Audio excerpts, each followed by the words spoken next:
Hồi trưa còn cây người ta ăn rán.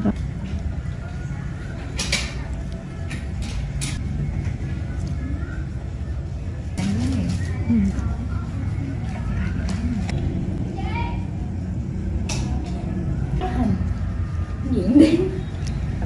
Cái không nói gì nè Hà Thường hả? Là không có bao nhiêu mình có một Đi chở anh bầu ra nữa. Cái con sâu bồng ra cán thái.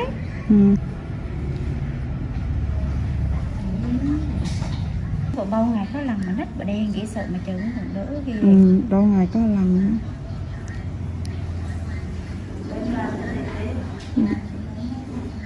Dạ.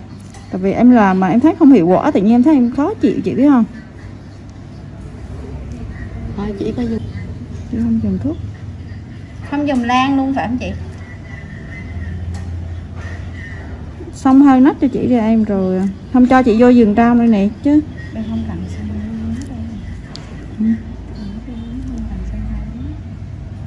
Đi nó là xong để đi vẫn mạnh hơn đó.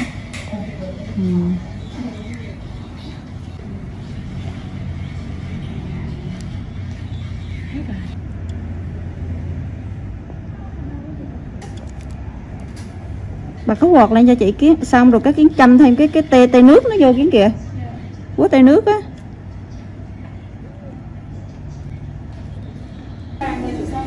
Châm thêm tê nước vô đi. Mấy bàn cho mấy mỡ.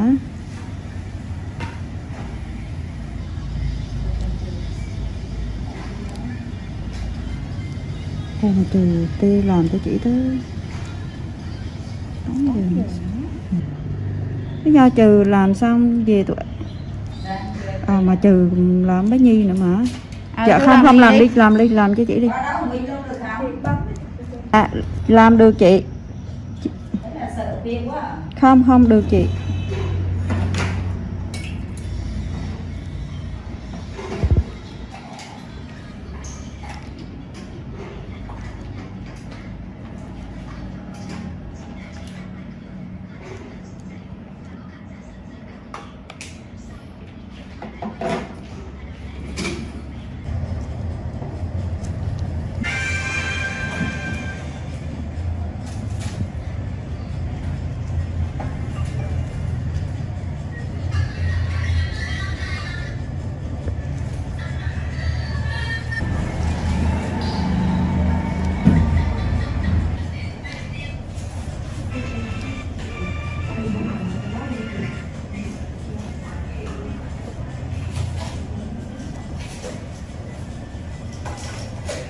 Kiến ơi, chị đang nói cho ngay này kiến này.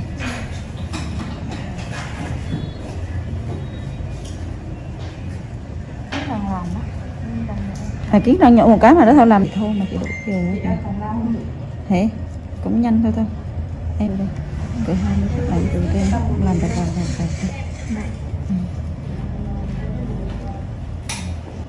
Đây rồi.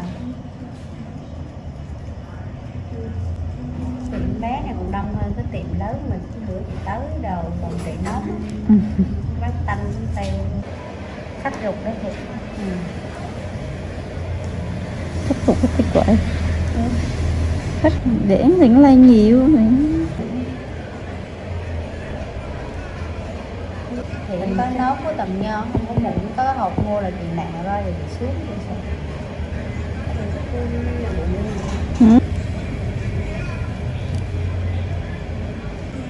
Chị hay quá. Rồi đúng lúc.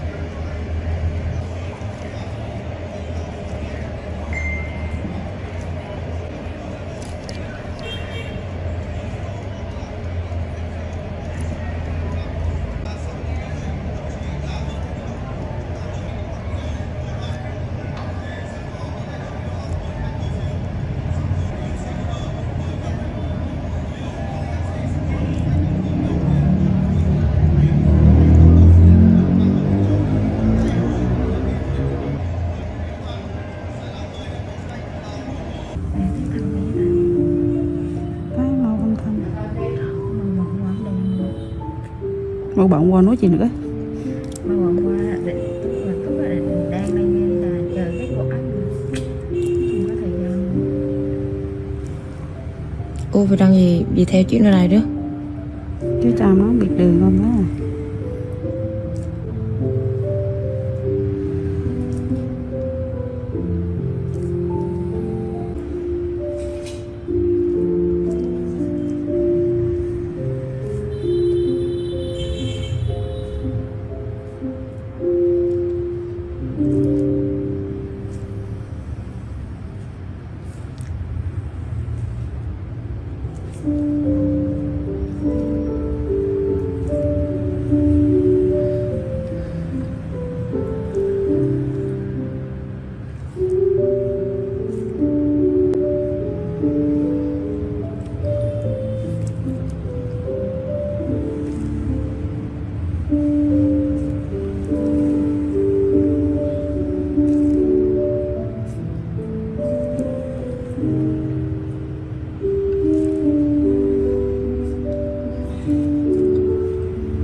Vậy nó thư gửi thúc rồi nè.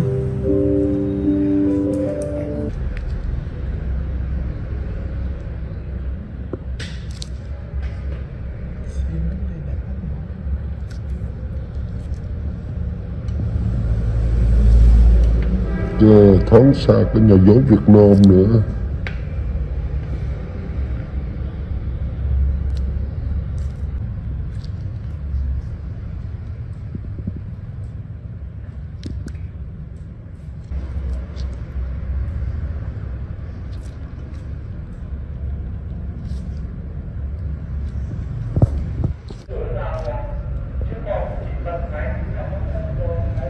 Nhưng mà mức năng lượng chỉ sử dụng cho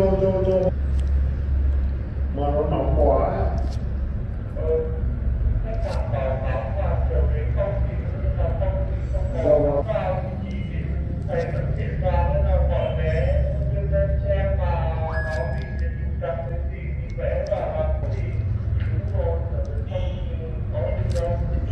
Và cái đấy thì là chị phải test thêm tiếp một khách để xem là khi cái bạn nhân viên cái bạn ấy đi cái tay cầm ấy, nếu mà nó gây hoặc là nó phải đi sát ra kìa, nếu mà chỉ hơi hò một xíu nó phóng điện cháy ra ấy.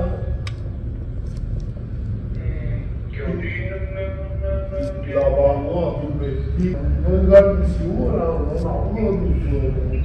Tôi phải tiếp xúc hết cái bản cực nữa. Thì giờ chỉ test cái nào.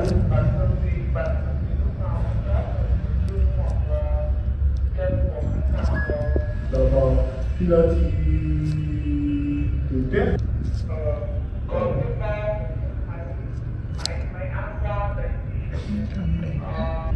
Nếu mà thay cái con ấy thì trị giá cái con thì có mấy trăm thôi chị ạ.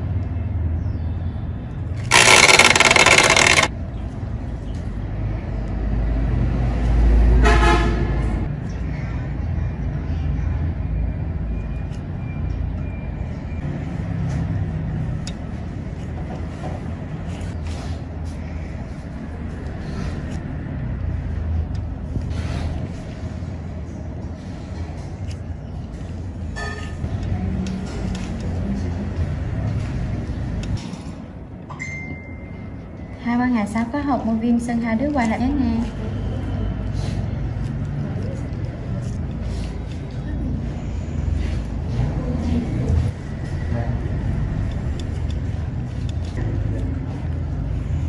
Chị cảm ơn hai đứa nha. Dạ. Có xí nữa thôi không?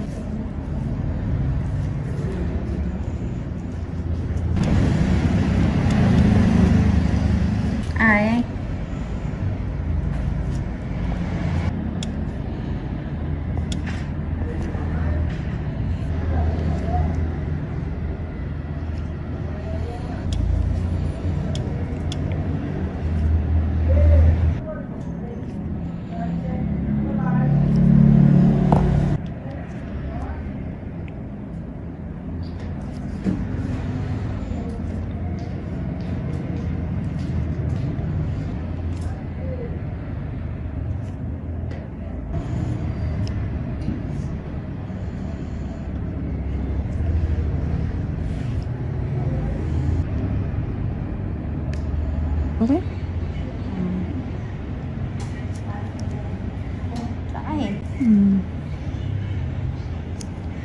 Hello, welcome to BKM Car Reviews channel. 2023 Maserati Levant Review. When we think of Maserati, we conjure up images of powerful engines and loads of personality. The 2023 Maserati Levant lays claim to both. With Ferrari-sourced turbo engines and classic Italian design touches inside and out, the Levant is both exotic and rare. Pricing starts at $90,700. What's not to like about an SUV that oozes tradition and sources thrust from a choice of two twin-turbo engines? Horsepower ranges from a healthy 345 horsepower to a whopping 572 horsepower, depending on the Levant model.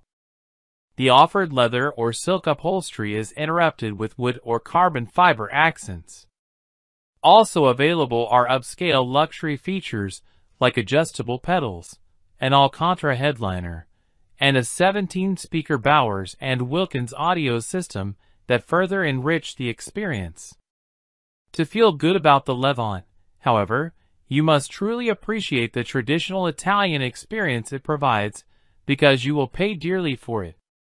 More expensive by thousands than the lion's share of its competitors, the Levant also struggles to retain its market value as the years pass.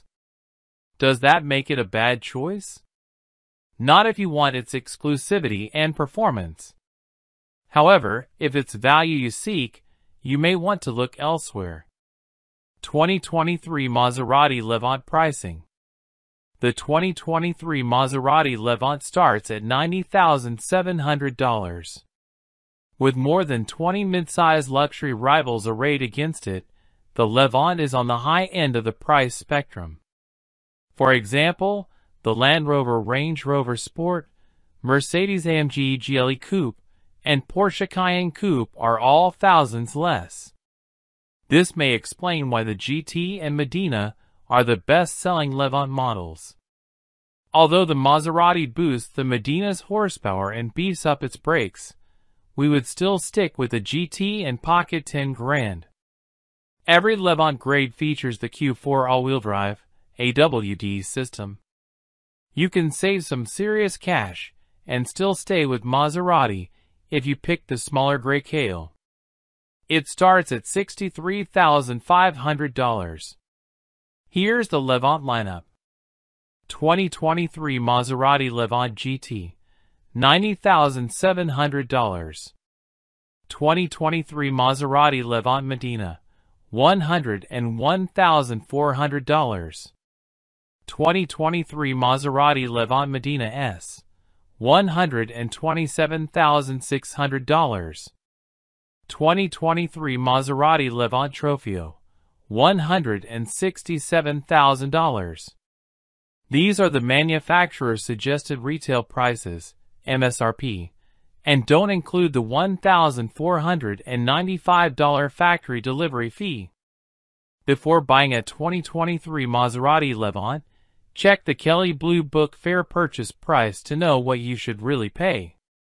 The Levant's resale value brings up the rear of the segment pack, along with the BMW X5 and Audi Q7. What's new for 2023? Maserati put the Levant through a mid-cycle makeover in 2021. Therefore, it rolls into 2023 unchanged.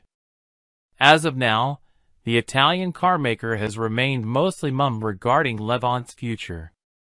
However, we have heard rumors of an electric version on the drawing board for 2025 or 2026. Driving the 2023 Maserati Levant. The Maserati Levant may be part of the Stellantis family, but this is no Jeep. Its architecture is similar to the Maserati Ghibli sedan, therefore, it has real athleticism at its core. This is a well-tuned chassis complemented by either a Ferrari-sourced turbocharged V6 or turbocharged V8. We rate the performance among that of the best SUVs. Although we love the raucous V8 in the Medina S and Trofeo, as well as the extra V6 output in the Medina, we'd stick with the GT. Why? Because even in its entry-level guise, we think it's a blast to drive. However, if your pockets are deep and you crave more power, move on up the model range. Every step up adds to the Levant's gusto. And that chilling V8 sound? We can't get enough of it.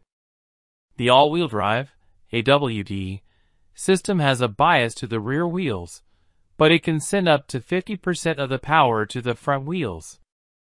Off-roading isn't the Levant's specialty, but it can hold its own when the pavement runs out. That's thanks to an off-road mode and the standard Skyhook adaptive suspension system capable of raising the Levant's ground clearance. Italian interior. Packed with premium materials like available Zegna silk and Pianofiore leather, the Levant's cabin is luxuriously furnished. However, you may be just as pleased with the interiors of less pricey competitors. For example, the Range Rover Sport. The front seats are plenty roomy, but the back seats are a little tight. You can comfortably fit 2 average-sized adults in the back, but most rivals in this class are roomier. The same goes for the cargo area, which is among the more modest in the segment. Looks like a Maserati. You will instantly recognize the Levant as a Maserati. In no small measure, that's because of the liberal use of the distinctive trident emblem sprinkled around the exterior. In front, a concave grille is flanked by a handsome light signature creating an exotic look. Elegant body lines and a sloping roofline give the Levant a sporty profile. We applaud the countless options for customizing the look of the Levant. There are several wheel options, and you can even choose between 5 different brake caliper colors. You may also select between a traditional chrome exterior trim or the darker Turismo appearance package. The Levant is on the larger side of the mid-size luxury SUV class. Its dimensions are similar to the Audi Q8, and it's a little bigger than the Porsche Cayenne, BMW X5, and Mercedes-Benz GLE class. Our favorite features and tech. Ferrari-sourced engines. The stable of twin-turbo V6 and twin-turbo V8 engines breathe life into the Levant with impressive thrust and an intoxicating exhaust note. Skyhook suspension. Tuned for performance, this adaptive suspension can not only raise and lower the Levant but minimize dive when braking, body roll in corners, and squatting when accelerating. We found it also smooths out the ride. Adaptive matrix headlights. Automatically adjusting to various conditions, like high-speed driving and rain, these LED headlights also include high beam assist. Panoramic sunroof. A 2-panel sunroof, it spans both rows of seats. Power adjustable pedals. We were able to find the most comfortable and effective driving position with these pedals that adjust, moving closer or farther away. Bowers and Wilkins audio system. Drawing on 1,280 watts, this 17-speaker system delivers you are in the room sound. Our only complaint, cranking it up drowns out the vibrant sound of the exhaust. Standard features. Maserati loads the base GT trim with lots of standard features. In addition to the twin-turbo V6 powering it and the Medina, it gets AWD. It also provides an active air suspension with 5 ride heights, including an easy entry mode, sport mode, and off-road mode. It's supported by the Skyhook performance suspension. Also standard are a limited slip differential, a dual-pane sunroof, leather seats, heater, power-adjustable front seats, 20-inch alloy wheels, a heated steering wheel, and more. In our test driving, we really appreciated the Maserati Intelligent Assistant infotainment system. It features an 8.4-inch screen loaded with Android Auto, Apple CarPlay, and navigation. This is very similar to the Uconnect system found in other Stellantis vehicles, which we deem one of the best infotainment interfaces in the industry. Sadly, the Levant is stingy when it comes to standard safety and driver aid technology. Among today's wide variety of popular safety tech, Maserati only provides the Levant with front and rear park assist, blind spot monitoring, and rear cross-traffic alert. You must step all the way up to the Medina S to find forward collision warning and adaptive cruise control on the standard list. To add some additional performance, you need only move up to the Medina grade. For example, it comes with an upgraded version of the V6, making more power and torque than the GT. Other upgrades include sportier front and rear fascias, piano black exterior trim, staggered wheels, and upgraded brakes. Picking the Medina S model gains you the turbocharged V8 engine plus many more features like paddle shifters, adaptive full LED matrix headlights, and upgraded full leather upholstery. A Harman/Kardon premium audio system, full-speed adaptive cruise control, a surround view camera, automatic emergency braking, and traffic sign assist are also standard. Finally, the Levant hits its peak performance in the Trofeo model. In addition to the V8 making an extra 40 horsepower compared to the Medina S, other upgrades include a Corsa drive mode and carbon fiber interior trim, Piano Fiore leather upholstery, ventilated front seats, heated rear seats, 22-inch staggered wheels, soft closed doors, and Bowers & Wilkins premium audio system are also included.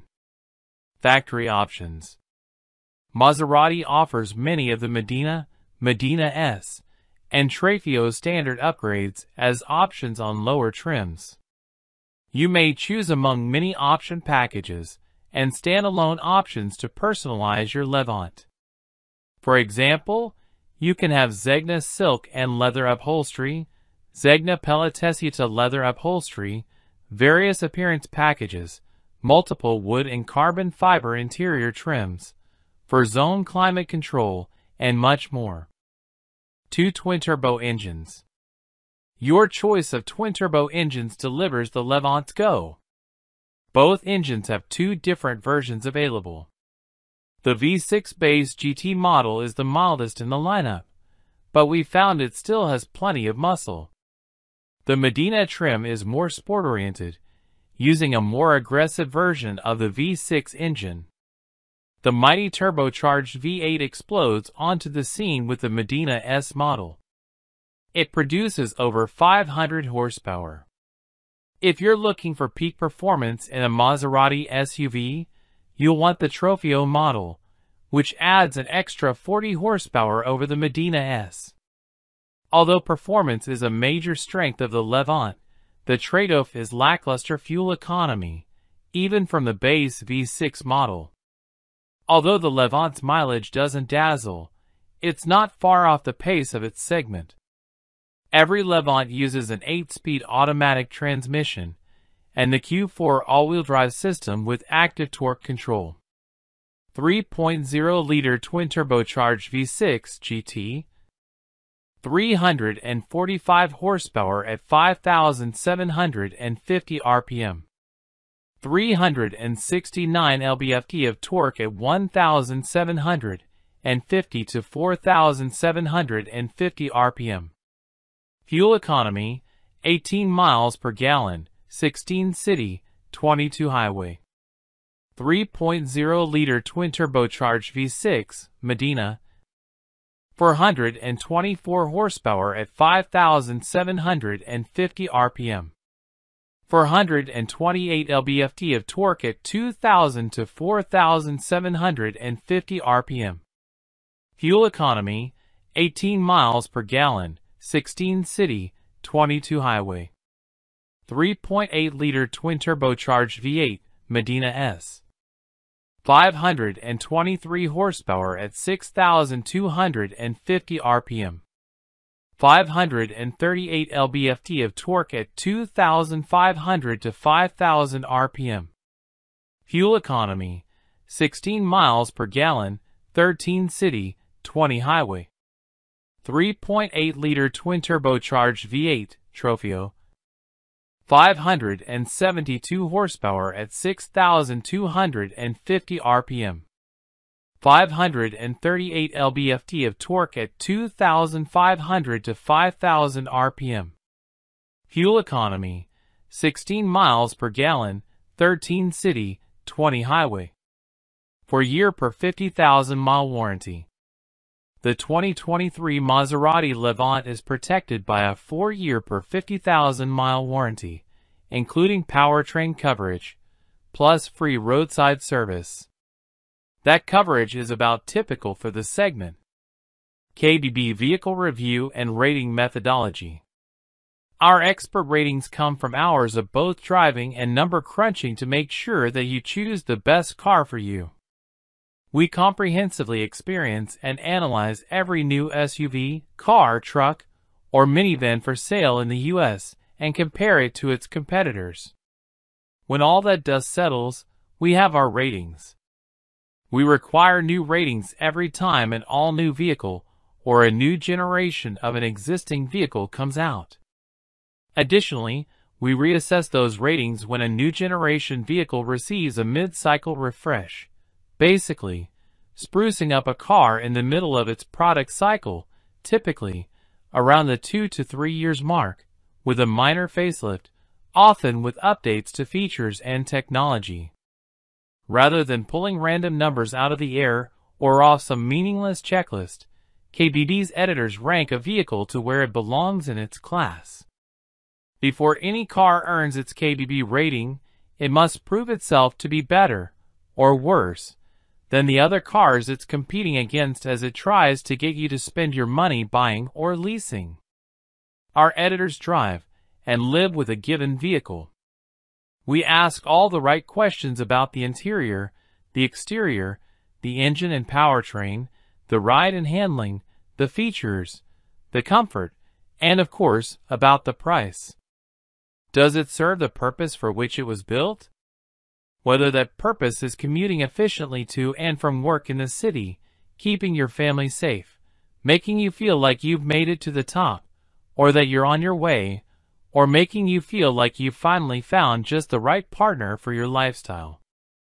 We take each vehicle we test through the mundane, parking, lane changing, backing up, cargo space and loading, as well as the essential, acceleration, braking, handling, interior quiet and comfort, build quality, materials quality, reliability.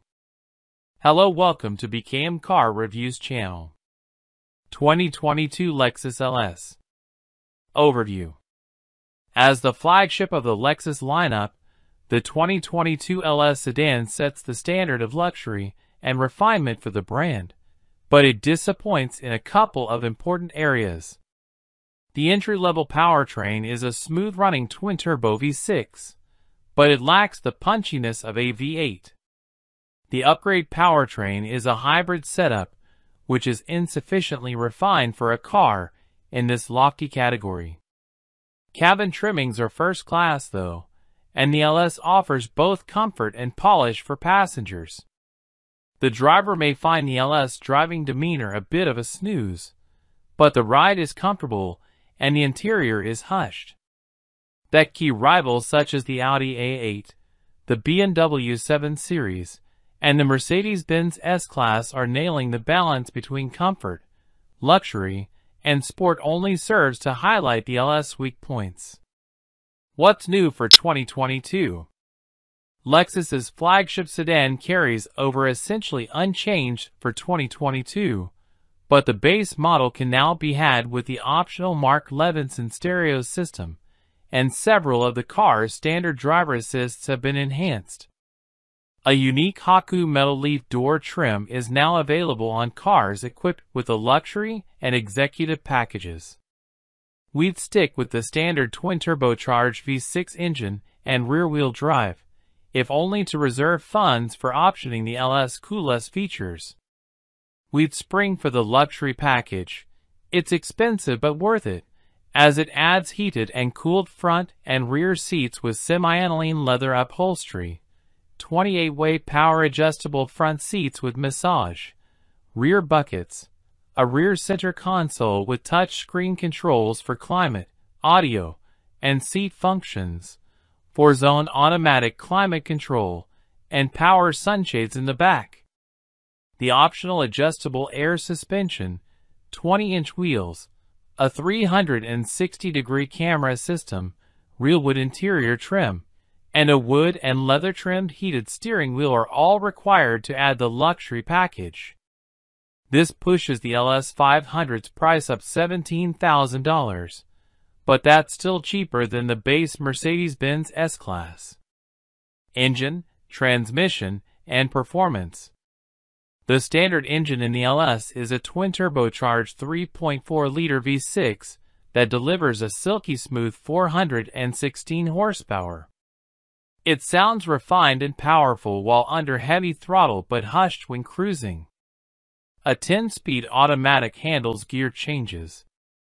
Performance is more than enough for this car's luxury mission, but V8-powered variants of the BMW 7 Series and the Mercedes-Benz S-Class proved to be quicker at the test track. Models badged LS500H feature a hybrid powertrain that uses a 3.5-liter V6 and 2 electric motors to make 354 horsepower. While the standard twin-turbo V6 operates smoothly, the hybrid arrangement feels unrefined and altogether not luxurious. The engine sounds raspy and coarse, and the transmission, a mashup of a continuously variable automatic transmission, CVT, and a regular 4-speed automatic, steps through preset gear ratios with all the crispness of a soggy cornflake. Fuel economy and real-world MPG.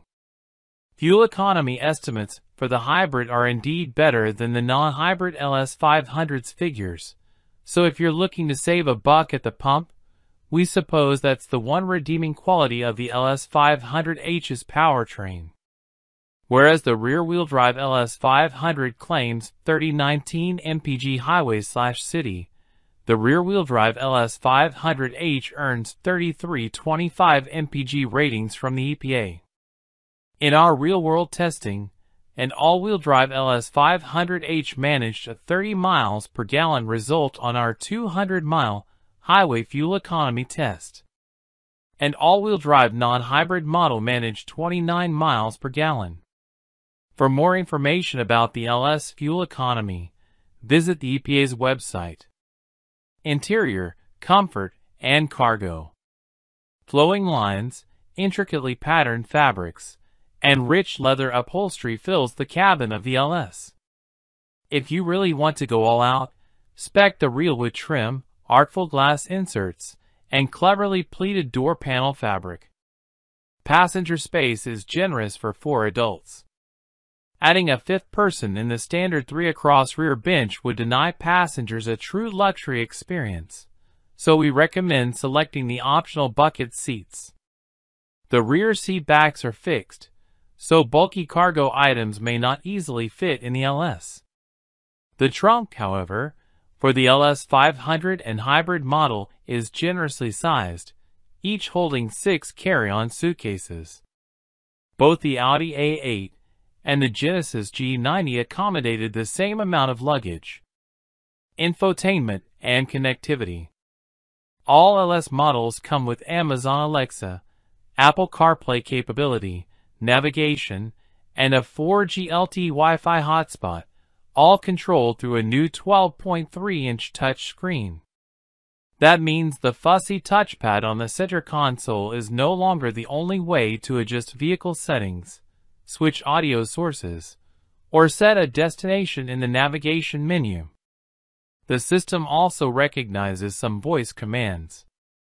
That said, is it too much to ask for physical buttons for things like seat heating? Lexus apparently thinks so. In order to activate this feature, users must turn to the screen. Safety and driver assistance features.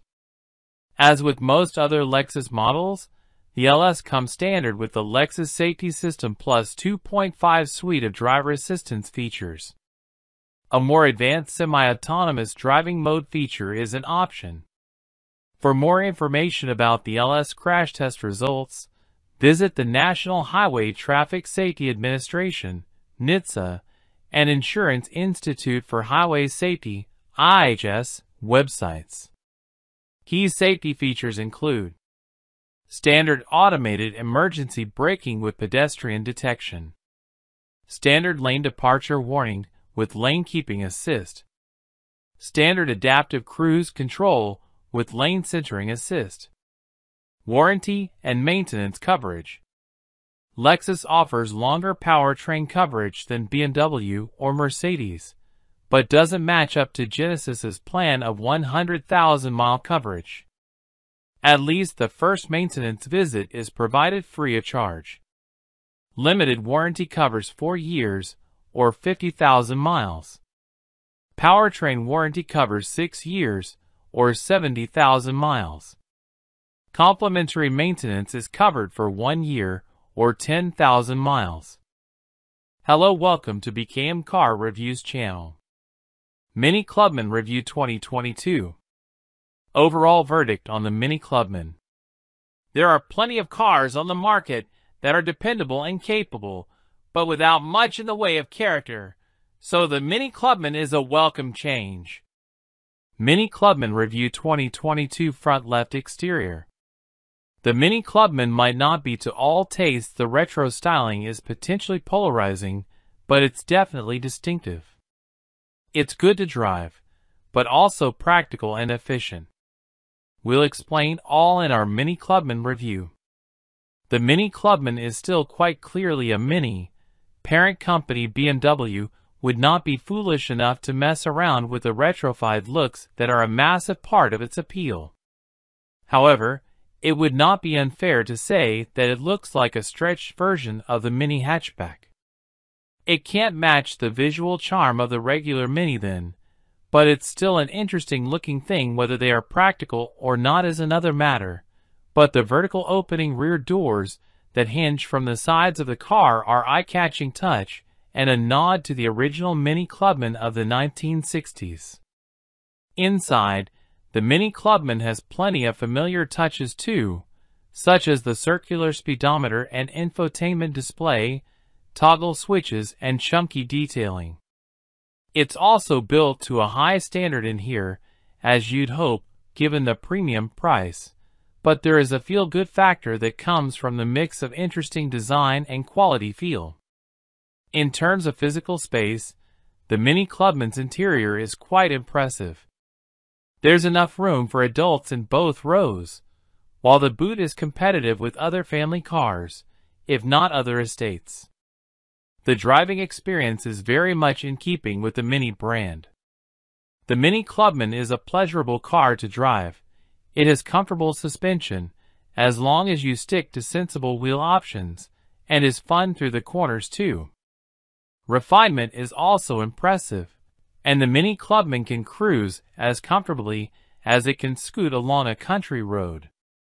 There's a broad engine range too, up to and including the very powerful JZW Performance model, but the more sensible options offer a good mix of refinement, performance, and economy. If you like the way Minis look, then the Clubman could be the perfect solution to your need for more space. It's a nice car to drive and to live with, and although it is ultimately not quite as practical as the best cars in the class, it also offers something many of them don't, namely a strong style statement and a big personality. There's no need for the flying wing badge inside the Mini. Sit in the driver's seat, and you will instantly know where you are. It's one of the most stylized interiors in the market. Whether it's stylish or not is a matter of personal opinion, and makes a pleasant change from the fine but dull cabins you tend to find in Mini rivals.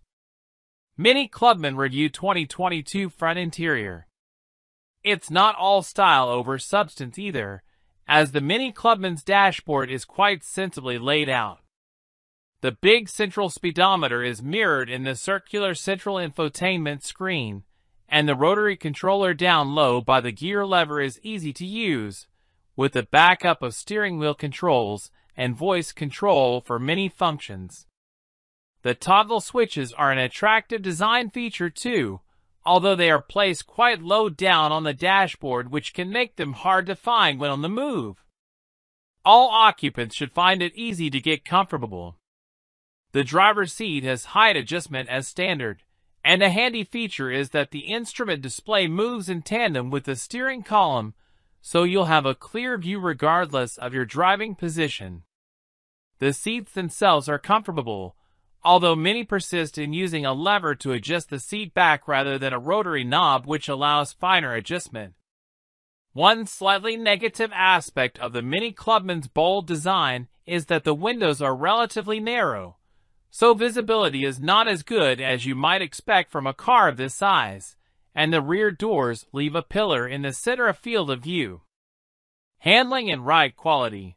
What is the Mini Clubman like to drive? From the very beginning of the reborn version, the Mini has had a reputation for being good to drive, and although the Clubman doesn't quite match up to the go-kart with stripes ideal, it's still one of the better cars to drive in the class. Mini Clubman Review 2022 Front Left Exterior. Perhaps more importantly, the Mini Clubman offers a good level of ride quality, as long as you choose the right specification. On the standard wheels and suspension, it deals well with road imperfections most of the time. Only sharper imperfections make their presence felt. If you choose the sport trim with the Mini Clubman, you get stiffer suspension, but can be deselect, and larger wheels which trade comfort for sharper handling, more grip in corners, and sportier looks. There is also the option of 700 pounds adaptive suspension, which let you choose between a comfy ride or neater handling. Unlike a lot of modern cars, the Mini Clubman steering is quite weighty. It gives the driver confidence, and the fact that it is not over-assisted helps you judge how much grip the car has in bends. Even the basic classic model with the smallest wheels is happy to scoot around country roads at speed. MPG and fuel costs. What does a Mini Clubman cost to run? The Mini Clubman benefits from a range of modern and efficient engines, so it can be quite economical despite its sporty looks. The 1.5-liter 3-cylinder petrol is the best of the bunch, with a claimed maximum combined fuel consumption figure of 44.1 miles per gallon. Under the tougher WLTP rules, you should get close to 40 miles per gallon. Mini Clubman Review 2022 Left Exterior. The more powerful 2.0-liter turbocharged unit isn't far behind with a claimed figure of 42.2 miles per gallon, but you can expect that to drop below 40 miles per gallon in regular use. The Cooper D model offers a claimed 65.7 miles per gallon under the older NDC rules, but you should still see 50 miles per gallon and more without too much effort. How much should you be paying for a used Mini Clubman? Although it has only been on sale for a few years, Minis of all varieties are popular cars, and as it is still on sale, you should find a good choice of new, pre-registered and used examples. Mini Clubman Review 2022 Boot Space. A quick search of the Heycar Classifieds brought up plenty of very new examples with low mileages. We found a 2020 Cooper 1.5 with a NAV Plus pack and delivery mileage for 20,945 pounds. As for older examples, the earliest 2016 models are now approaching the 10,000 pound mark if you look hard enough. We found a 2016 Cooper D model with under 70,000 miles on the clock for 9,500 pounds, or a 1.5-liter Cooper from the same year with less than 40,000 miles for just over 10,000 pounds. Hello, welcome to BKM Car Reviews channel. Chevrolet Silverado 1500. 2022 Chevrolet Silverado Review. far more competitive than before. The Chevrolet Silverado was fine until it wasn't. Rival full-size trucks got major makeovers with whiz-bang features and sharp new tech, leaving the outgoing generation to feel fairly low-rent by comparison. But the 2022 Silverado brings big bow ties, half-ton offering back into the fray with some unique tricks up its sleeve, and one hell of an overall glow-up. From a distance, the new Silverado might not look all that new. A little nip-tuck in the front fascia is all the Silverado needed, since exterior aesthetics was hardly the reason anyone was talking trash in the first place. My High Country Tester's grille looks a little air conditioner-y, but it's pretty sharp overall. The $445 multi-flex tailgate adds a whole bunch of versatility to the bed, while $1,495 retractable side steps make getting in and out easier for shorter folks, and they tuck up against the body nicely when not in use. The single greatest point of improvement on the 2022 Silverado, though, can be found upon opening the door. LT trims, and up get a brand spanking new interior that borrows a lot from GM's full-size SUVs, and it's so much better than before. The plastic fantastic vibe is largely gone. There's more soft-touch material in its place, and the dashes of wood around the cabin look and feel premium. There are still some familiar switches in familiar places, but for long-time truck owners, a little continuity between generations goes a long way. Since pickups are equal parts work and family machines these days, it shouldn't come as a surprise that the Silverado offers some solid daily practicality. The door pockets are huge, and the center console has 3 separate trays for storing whatever comes to mind. The cubby under the armrest is positively cavernous too, and I enjoy the extra cubby hiding behind the infotainment display. If you want to throw a bunch of junk in the second row, the seats fold up for a little extra space. When hauling humans instead of buckets, second row storage is nearly as plentiful as what's up front. Every Silverado with the new interior also gets a major tech boost. The new digs come standard with a 13.4-inch widescreen infotainment display running the latest version of the Chevrolet Infotainment 3 software. A dock along the left side offers quick swaps between pages, but there's a split-screen setup that better utilizes all that real estate. Wireless Apple CarPlay and Android Auto are standard, but the coolest part is a bunch of new Google integration, including a voice assistant and Google Maps, the latter of which lets me log into my Google account so I can bring searches from my phone or desktop right to the car. My High Country Tester also includes a flashy new 12.3-inch digital gauge display. There are 4 different configurations on offer, in addition to segments of the screen that can display all sorts of vehicle information. The only bummer is that you can't put Google Maps in there. When navigation is running, the gauge cluster only shows the next turn and the distance to it. The $1,870 technology package adds a full-color head-up display that brings relevant information even closer to my line. When it comes time to charge, the front row can access 2 USB-A and 2 USB-C ports, in addition to a 110-volt outlet, while rear passengers get 1 USB-A and 1 USB-C. While most of that stuff is impressive, it's not exactly unique to GM or the 2022 Silverado. But you know what is? Super Cruise. And while you have to shell out $60,000 or more to access it on the High Country model, in addition to paying $2,200 for the system itself, it's worth it.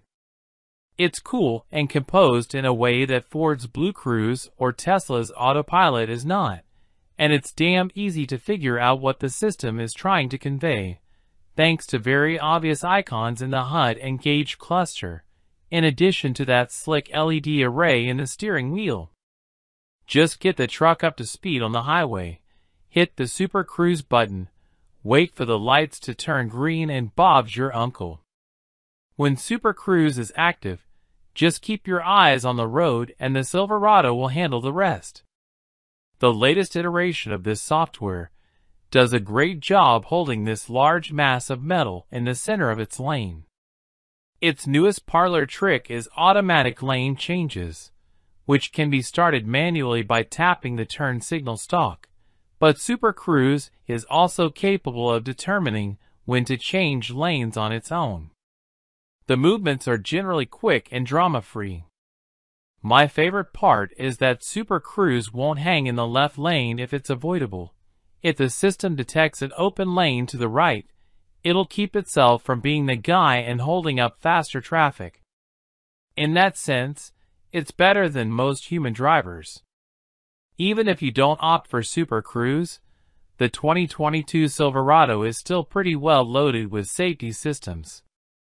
All trims get automatic emergency braking, blind spot monitoring, lane departure warning, and lane keeping assist.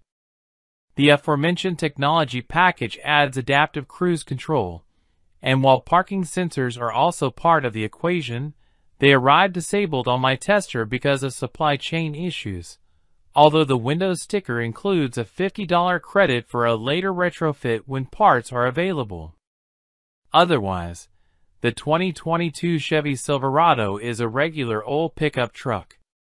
Buyers can opt for a diesel inline-6, a turbocharged inline-4, or two different V8s, and my tester comes toting the top-tier 6.2-liter V8, which makes a sufficiently potent 420 horsepower and 460 pound-feet of torque. It's not exactly thrifty, coming in at an EP-estimated 15 miles per gallon city and 20 miles per gallon highway, numbers I find easy to meet but not the easiest to beat. Nevertheless, all that permits a max tow rating of 13,300 pounds, ahead of the Ram 1500, but just below the Ford F-150. The 10-speed automatic transmission is a smooth shifter up and down, but overeager low-speed throttle sensitivity makes smooth starts more difficult than I'd like. The Silverado's ride quality is predictably truckish, shuffling around like a big bowl of Jell-O on curvy forest backroads. My tester's $900 adaptive suspension does a good job eating up most road inconsistencies, leading to a ride that's generally chill, even with an unladen bed. There's a sport mode baked into the Silverado, but I have no idea why anyone would activate it. It just makes everything feel jumpy. The 2022 Chevy Silverado is not a cheap proposition. Regular cab models start at $36,395, but that limits you to the work truck trim that lacks the new interior. Crew cab variants start at $42,095 for the WT with rear-wheel drive. Stepping into that new interior requires about $50,000 at the minimum, with my fancy high country tester starting at $60,300. My tester's options list includes $2,495 for the 6.2-liter V8, $2,425 for a moonroof and fancier wheels, and all the upgrades I mentioned earlier.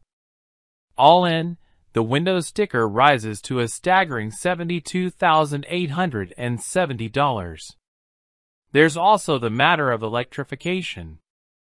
The Silverado EV still only exists as a $100,000 kit-out moonshot, while the Ford F-150 Lightning is reaching customers as we speak, and it can be had for as little as $53,000 in its XLT trim with a standard range battery. The F-150 also comes in a gas-electric hybrid variant, and while the Ram 1500 only offers mild hybrid electrification, at least it's something. But if you're not quite ready to bring batteries into the equation, the 2022 Chevy Silverado is quite the compelling package, with the right amount of killer tech and an interior that's so much better than anything that came before. Hello, welcome to BKM Car Reviews channel. 2022 Volkswagen Atlas.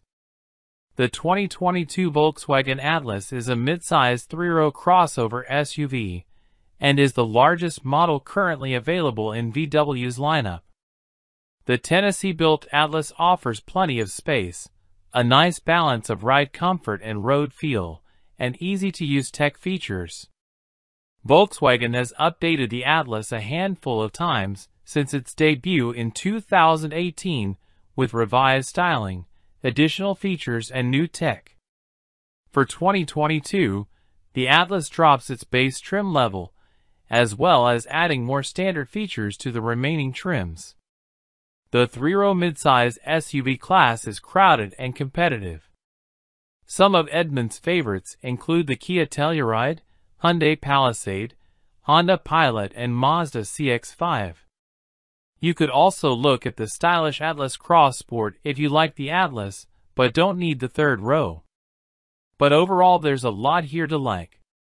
Check out our test team's expert rating to learn more about the Atlas hits and misses. What's it like to live with?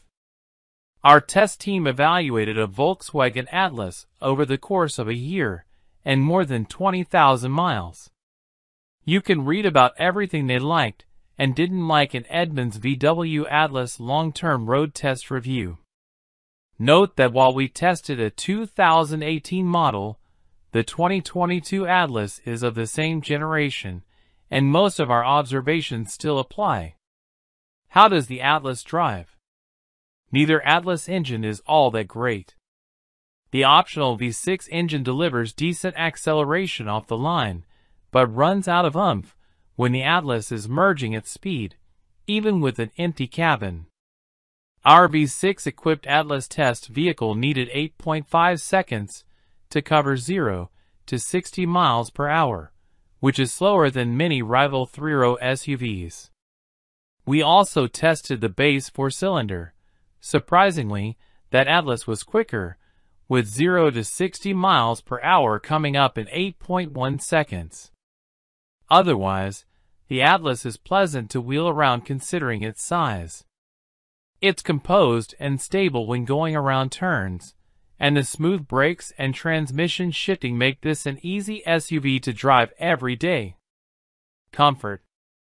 8.0/10. How comfortable is the Atlas? The Atlas front seats lack some adjustability, and the bottom cushions feel a little flat and long, which might be uncomfortable for short drivers.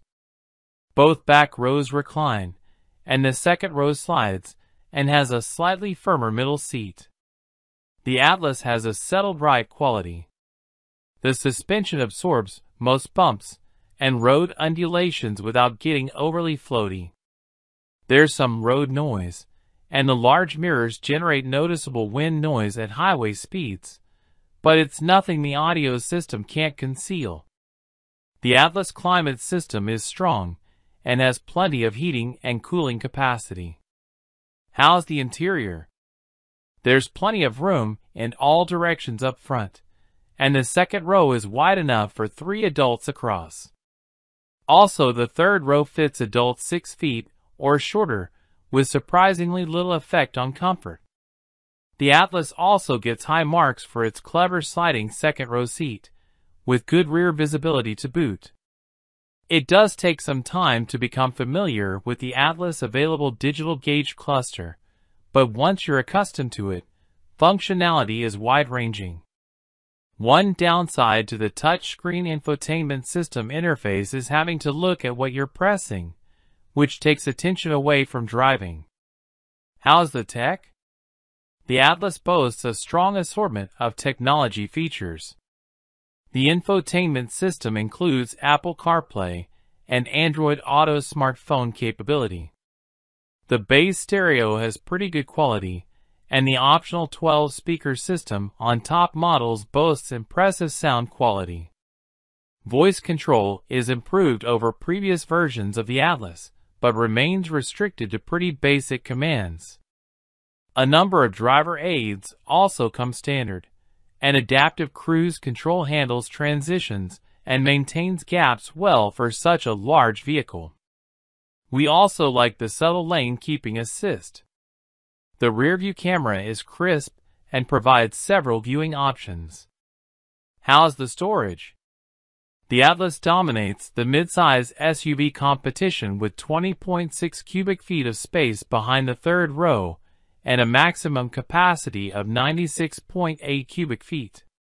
The flexibility of the manual folding flat seats is great, and our test SUV also had a hands-free tailgate. The Atlas offers a good amount of storage space for small items, but there are no obvious storage cubbies for items such as sunglasses or section compartments in the center armrest bin.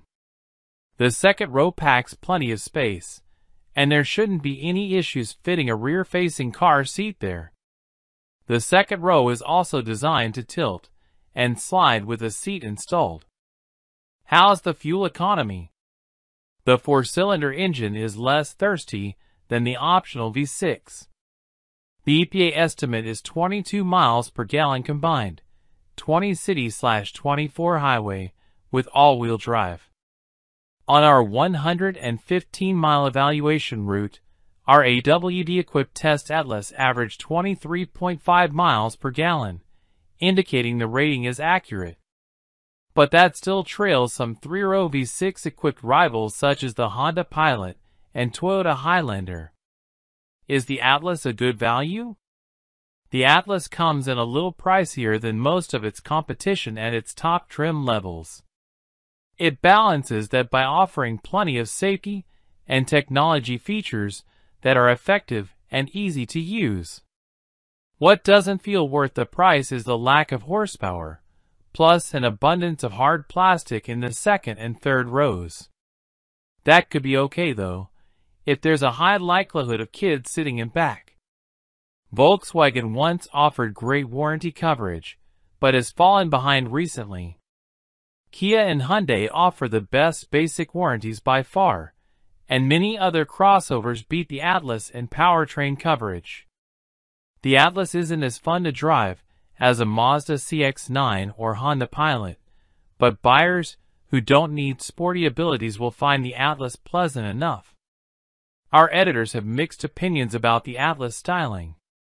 Some think it looks handsome, especially with the available R-Line enhancements, while others say it doesn't do enough to resemble other models in the VW lineup. Which Atlas does Edmunds recommend? Go with the SE with technology trim for the best value. Although it doesn't come with all of the Atlas available advanced driving aids, it otherwise is well equipped for a 3-row family hauler. It's also the least expensive way to get the optional V6 engine, which is more satisfying than the base 4-cylinder. Volkswagen Atlas models. The 2022 Volkswagen Atlas is available in 6 trim levels: SE, SE with technology, SEL, SEL R-Line, SEL R-Line Black, and SEL Premium R-Line. The SE, SE with technology and SEL trims come standard with a turbocharged 2.0-liter 4-cylinder engine, 235 horsepower, 258 lb-ft. A 3.6-liter V6 engine, 276 horsepower, 266 lb-ft. Engine is available on the SE with technology and all the SEL permutations. Feature highlights include: Hello, welcome to BKM Car Reviews channel. 2022 Hyundai Sonata Consumer Reviews. Trending topics and reviews. When it comes to a daily driver, I have several parameters. I won't spend over 40G. I won't lease. And at 6 feet 2 with nerve-damaged legs from my battle with cancer, legroom and seat comfort are paramount. Comfort is also an extremely subjective category. What works for you might not work for me, and vice versa. Accord Sport/Touring seats don't work for me. Camry and TRD trim is too fast and furious for me. Altima has a CVT trans and horribly uncomfortable driver's seat for me. I was considering a K5 GT, but none to be found locally. Figured I'd drive a Sonata in line to get a feel for the package and scratch it off my list. I was not a huge fan of the 2020 exterior redesign, although it slowly grew on me. And it does look better in inline trim. I had a few cars on my list to spend a few days looking at and driving. The inline was the closest, so I started there. Sat in it for a bit, and the driver's seat worked for me. Salesman threw a tag on it and told me to go have fun. Within a mile I was impressed. 20 minutes later when I returned, I told the salesman to make me an offer I couldn't refuse. I drive it home 90 minutes later. The ride is firm, but not harsh. It's definitely quieter than the previous generation Sonata. Handles great. Faster than a Hyundai should be allowed to be. The dual-clutch transmission is fantastic. I've owned 24 or so cars over the years, several German. I've never been approached about any of them the way I've been with this car. 7 weeks with it as I write this, and I've been approached by strangers nearly 24 times. Some knowing what the N-Line is. Some asking if it's a Genesis or an Audi. Some genuinely not knowing what it could be. Gripes? Wish it had memory settings for the driver's seat. Wish it had ventilated seats, although so far I really don't miss them. The light sensor for the auto headlights is beyond sensitive. I can barely clear going under an average overpass at highway speeds without the lights coming on in barely 2 seconds. Honestly, that's it. I don't regret my decision, and I look forward to driving it every day. Update April 23, 2022. Just over 20,000 miles in. Thermostat was replaced back in January. It was stuck open, so wasn't really getting much heat. Other than that, routine oil changes, engine and cabin air filters, and replaced the tires only due to personal preference. I wasn't a fan of the Pirellis. A couple of 500-mile days with road trips. Still get asked what kind of car it is frequently. Fit and finish still like new.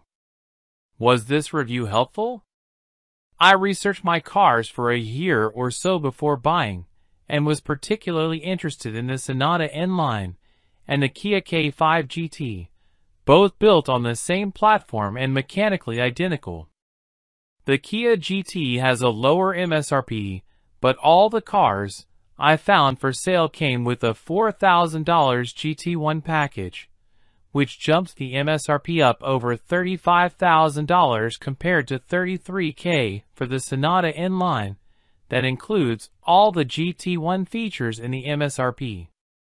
Those 12 Bose speakers are very nice. The question, is this a family sedan or a muscle car? My answer is that it's family sedan with teeth. The first impression of the car, riding high on the 19-inch tires, is that it's big. My previous car was a 2017 Sonata Eco, and when I told my wife that the N-Line was identical in length and width, she said, "No way, this is a much bigger car." It was only when she saw that it fit into the same space in the garage as my 2017 that she believed the dimensions were the same. I've owned some muscle cars in the past, and most of them made you drive them hard. They just weren't that smooth at low speeds. The N-Line is not that way at all.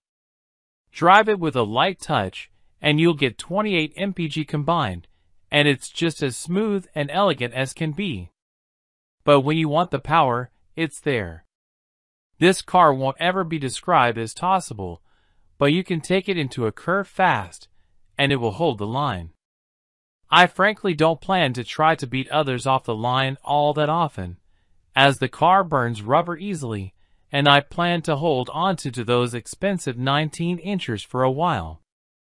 but the temptation can be hard to resist. Yesterday, a guy with a tricked-out Mercedes came up beside me at a light and started gunning his engine. I didn't bother switching to sport mode and started off the line lightly to avoid burning rubber. He got out a little ahead, but I blew him away easily. Get the end line up to 1650 RPM gently, and then step on it, and it will fly. The Mercedes chased me around for a while trying to do it again, and I just ignored him. Guess he just couldn't believe his hot car was clobbered by a Hyundai. But where the inline is particularly impressive is in mid-range acceleration. It goes from 60 to 100 so quickly, quietly, and smoothly that you almost don't believe it's that fast. I really like the sleeper aspect of the car.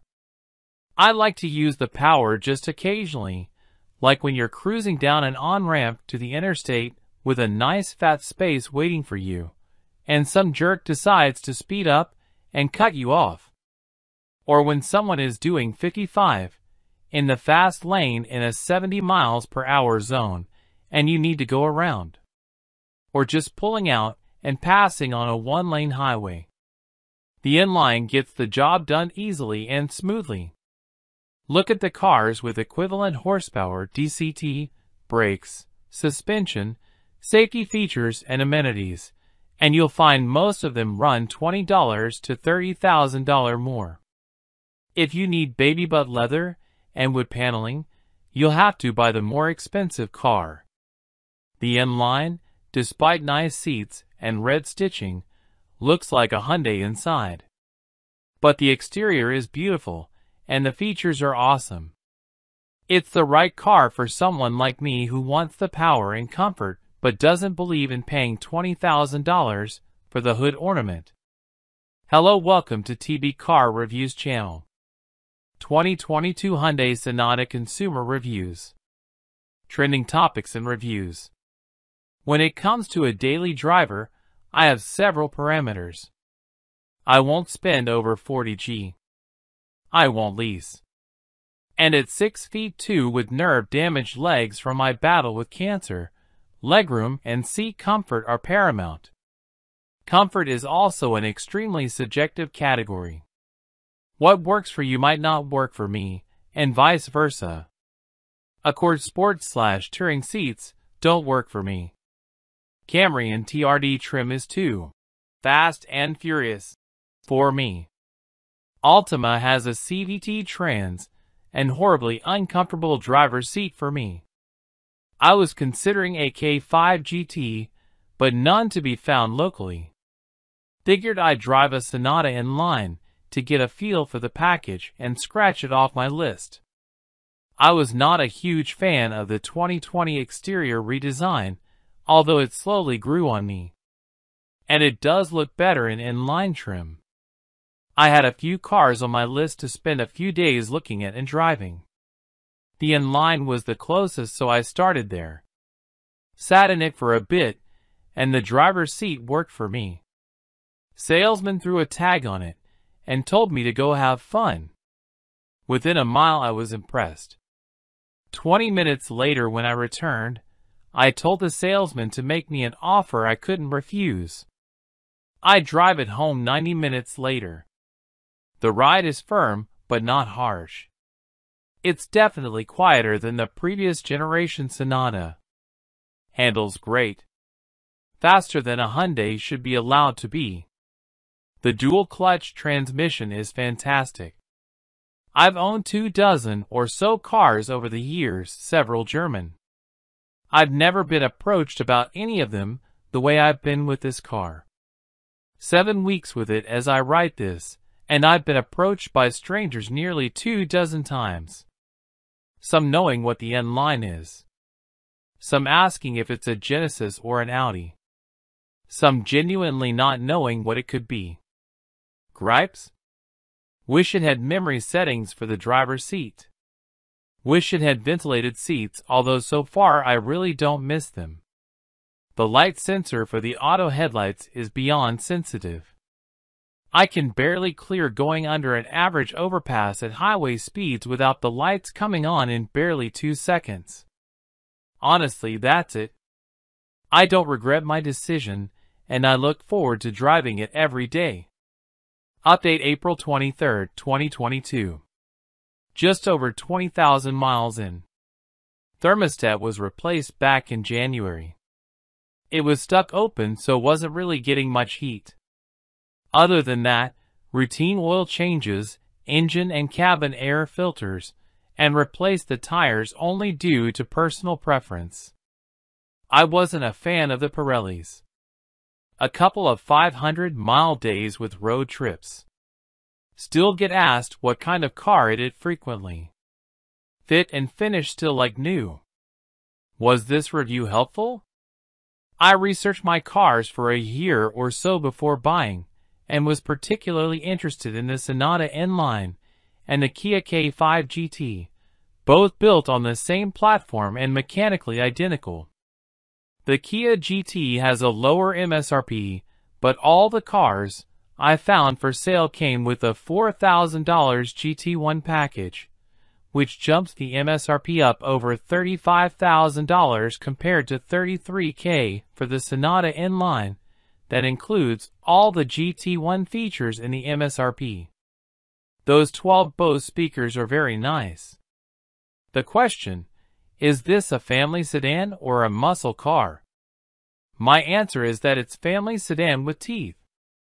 The first impression of the car, riding high on the 19-inch tires, is that it's big. My previous car was a 2017 Sonata Eco, and when I told my wife that the N-Line was identical in length and width, she said, "No way, this is a much bigger car." It was only when she saw that it fit into the same space in the garage as my 2017 that she believed the dimensions were the same. I've owned some muscle cars in the past, and most of them made you drive them hard. They just weren't that smooth at low speeds. The N-Line is not that way at all. Drive it with a light touch, and you'll get 28 mpg combined, and it's just as smooth and elegant as can be. But when you want the power, it's there. This car won't ever be described as tossable, but you can take it into a curve fast, and it will hold the line. I frankly don't plan to try to beat others off the line all that often, as the car burns rubber easily, and I plan to hold onto those expensive 19-inchers for a while. But the temptation can be hard to resist. Yesterday a guy with a tricked-out Mercedes came up beside me at a light and started gunning his engine. I didn't bother switching to sport mode and started off the line lightly to avoid burning rubber. He got out a little ahead, but I blew him away easily. Get the N-Line up to 1650 RPM gently, and then step on it, and it will fly. The Mercedes chased me around for a while trying to do it again, and I just ignored him. Guess he just couldn't believe his hot car was clobbered by a Hyundai. But where the N-Line is particularly impressive is in mid-range acceleration.